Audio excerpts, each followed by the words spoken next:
Hello friends, this is Odds according to a recent leak posted on 4chan. And a few days ago I made a video suggesting that items should be nerfed across the board because they have such an impact on how a match goes. It's not something you do in game, it's not your experience or your good plays or your mistakes or how you adapt. It's just something that you decide before the game even begins whether you want to use or not. And if you do use the strongest items in the game, I think your chances to win are much higher. I think this is not healthy, but this was just my opinion. What I've been doing since, however, is a bit of an experiment. It's not an incredibly scientific or compelling experiment with a crazy sample size, but I still think the results are really interesting. So what I did is I rounded up some of my friends and we played matches and matches of survivors together, playing together. Mostly on comms, sometimes without comms, but mostly playing as survivor friends with full communication. And we played 50 games. We used 0 perks, we used 0 offerings, and we alternated between using 0 items or bringing the strongest items possible. Mostly medkits and toolboxes, sometimes a few other things, but mostly those two. And the results were pretty crazy. Now, this is the same group on both sides. It's me, it's a bunch of other survivors that on average have like, maybe between all of us, we have an average of like 5,000 or 6,000 hours. So like, we're not the best survivors by any stretch, but we are a strong group of survivors, right? And this is what happened between the items and the no items matches. Now, let's begin with the items. When we brought the best items and nothing else, we had an average of 3.04 escapes per match, which is really good. If you consider 3 or 4 escapes a win for survivors, then we won 84% of our matches, with the most common outcome being a 4-man escape. Very good stuff. Very strong. And this is despite losing many matches pretty badly. So our average, if we played it perfectly, could have been potentially higher. Then we contrast this with the matches where we played with no items whatsoever. These matches were a lot harder. I still think we played pretty well. We were the same survivors than before, but this time we had an average of 2.56 escapes per match and a win percentage of 56%. It dropped almost 30%. The most common outcome in this group by a small margin is 2 escapes. So more often than not, when playing without items, we were fighting for a 2-man escape only. Now, if you go to the previous side, to the side with the items, we never had 2-man escapes. We have a win percentage of 84% and a tie percentage of 0%. We never tied. Anytime the game was going a little bit well, we won overwhelmingly, because we always could finish the gens in time, thanks to toolboxes, and we could always heal each other and take hits for each other and be altruistic and get ourselves out of trouble near the end because of the medkits and or communication, of course. So the fact that the same survivors with the same skill playing pretty much exactly the same can win 84% of the time compared to 56 just because we brought items, that's crazy. And that's not even factoring in the fact that when you use items along with perks, they can get even more ridiculous. And if you use items and perks on top of using map offerings, then your chances should be even higher. That is just really crazy to me. We almost had 0 situations when using items where we had to be happy with a 2-man escape. We either lost, which is fair, or we almost always got out with 3 or 4 people. And that to me is really damning evidence that items really do make a massive difference. Overall, if we put all of the stats together, we had an average escape of 2.8 survivors, a win percentage of 70%, and the most common outcome, if you put us all together, was a 3-man escape. So even though the MMR system is supposedly trying to put us against killers of equal skill, it's not capable for survivors of this caliber to constantly find a killer so good that we have a 50 win rate. So despite our limitations, we still had a 70% win rate. Some people interpreted this as proof that it's only Survivor fans and survivors that is busted. It doesn't matter the items, it doesn't matter the perks, it's just Survivor Friends. Survivor Friends is just too strong.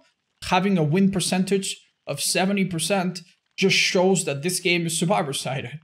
So I did the same thing for Killer, where I played with 0 perks, with 0 add-ons, and with 0 offerings, and I got the exact same win percentage. If you consider 3 kills or 4 kills a win, I got exactly, which is kind of poetic, 70% win rate, playing a number of killers. I played all of them at least once. Some of them I enjoy them more, I play them a bit more. And the most common outcome for my killer was 4 kills, which is awesome. My average kills being 3.8. So 3.8 versus 2.8. I think that's pretty good. Technically, you know, if you count hatch as not a kill or not an escape, these numbers would have a slight variation to them, but not a very big one. So here's a few things that I noticed now that I played as a killer a bunch, without perks, without items, playing all the killers a bunch, blah, blah, blah. There's one thing that killers have going for them that I think explains the difference in MMR between killers and survivors. If you've seen the leaks, you know that killers on average have a much higher MMR than survivors. And I start to understand why a little bit better now. Now, out of all 50 games that I played killer without perks, only 1 match resulted in 0 kills. That's not to say that I didn't lose often, I did. Many times I lost with 1 kill. But only 1 time when I was playing Legion, I lost with 0 kills. And even that match, I'm pretty sure that if I had been a little... Yeah, I remember it now. If I had been a little bit less greedy, I could have had at least 1 kill, for sure. Like, that was a guaranteed 1 kill if I wasn't greedy and tried to go for 2 kills or 3 or more, right? So what I'm trying to say here is that if survivors play bad and they play horrible and they mess up horribly, typically that is 0 escapes.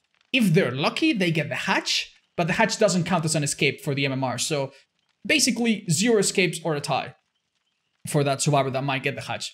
So if the survivors mess up a lot, they get 0 escapes. However, as a killer, if you mess up a lot, it's extremely easy to secure at least 1 kill. Extremely easy. All you need to do is be cannibal or make sure that you hook the 1 survivor that you catch far away from the gates. And at that point, whoever comes for the rescue, you hit them and they cannot... You might not get 3 kills or anything, but you can at least guarantee that 1 person doesn't get out.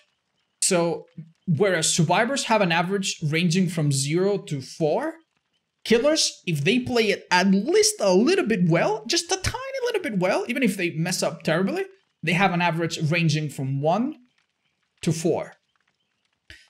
And I don't think people acknowledge this. It's so easy as a killer, so easy to guarantee at least 1 kill, that your average, really, if you keep that in mind, is actually a lot higher. The matches where you lose badly, you don't lose as badly as survivors do in terms of just raw numbers. So that's one thing I noticed. One thing I also noticed different between killer and survivors that was actually quite rough is the way that killer perks work and survivor perks work. With survivor perks, we actually had a massive advantage. My survivor teammate would unhook me and the killer would leave me be because they think I have borrowed time. They would down me and leave me on the ground thinking I have decisive strike. They constantly tried to play around perks that we weren't even using. So that was a massive advantage from the survivor side. The killer doesn't have that advantage. You check for corrupt, you check for ruin, you check for undying, you don't get annoyed at the end if it gets to that, and that's it. You don't need to worry about perks. The survivors play just the same, the gens just as fast, whether you have perks or not. It doesn't really matter to them. They won't even try to play around them. So on that regard, killer is a lot harder. But I think that the fact that even on your worst matches, you can secure 1 kill is a bit of a factor on why these on why these average kills is so high for killer, right? That being said, if you get 1 kill, that's not a win. So that alone doesn't explain why my win percentage here was 70%, and why my most common outcome is 4 kills. What explains that, in my opinion, is that survivors have a lot more chances to lose immediately. In many of these games, I remember one in particular, I played horribly, I get my ass kicked, I don't do anything right, and then one survivor makes a mistake, and then everyone dies because of it. Or I get 3 kills because of it.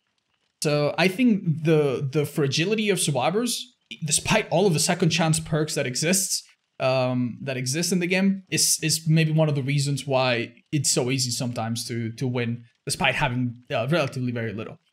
So, what are the conclusions to draw from this? In my very modest opinion, you tell me what you draw from this data. Number one, I do think for sure that items make a massive difference. And this is a massive difference. Like think about it.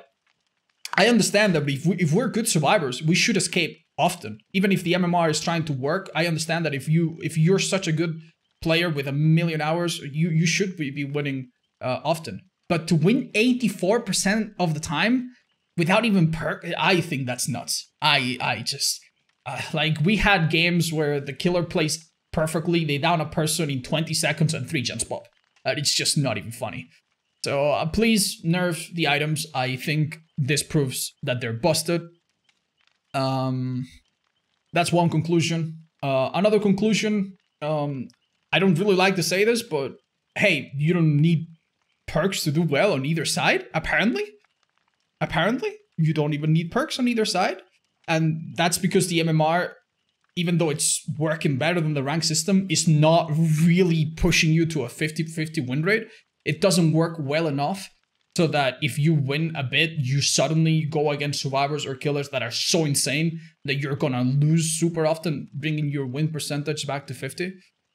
And beyond that, other than some of the little conclusions that I've been spreading out throughout the video, I would really like to know what your thoughts are and whether you think this is an item issue or a larger issue still that's going on in the background for the game. Let me know what you think. I'd really like to know your thoughts about this stuff.